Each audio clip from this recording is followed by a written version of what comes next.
एहतजाज करना है करें, रेड लाइन क्रॉस ना करें। अक्टूबर का नाम लेकर उम्मीदें वाबस्ता की जा रही हैं। ये सिलसिला चलता रहा तो आइन, इदारे और मुल्क नहीं चल सकेगा। वज़ीर दिफा ख्वाजा आसिफ ने भी खबरदार कर दिया।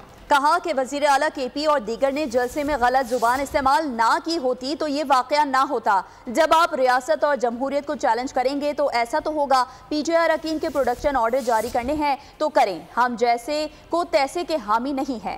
कोई प्रोडक्शन ऑर्डर नहीं इशू हुआ। हमने किसी स्टेज पे इस हाउस की के वकार की, इस हाउस की कदरों मंजिलत की को अंडरमाइन करने की कोशिश नहीं की। हमारे दोस्त जो है 8 या 10 परसों गिरफ्तार हुए हैं। अगर आप उनके प्रोडक्शन ऑर्डर इशू करते हैं मुझे कोई इतराज नहीं। अगर परसों रात जो है को उसमें कोई लाइनें क्रॉस हुई तो उस दिन जलसे के अंदर तो कई लाइनें क्रॉस हो गई। आइन की, फेडरेशन की, इस मुल्क की इबादत की और इखलाक की तो बात जाने दें। पूरी क़यादत जो है पीपल्स पार्टी की और PMLN की जो है वो कैद रही, लेकिन हमने ये जबान नहीं बोली जो उस दिन जबान वहाँ पे बोली थी कि हम आएंगे और अडयाला जेल से उनको रिहा करवाएंगे। जरूर कराएं। यहाँ इस मुल्क में अदालतें मौजूद हैं। अगर कानून और आइन के मुताबिक जो है जो भी सिलसिला होता है वो सबको एक्सेप्टेबल होगा।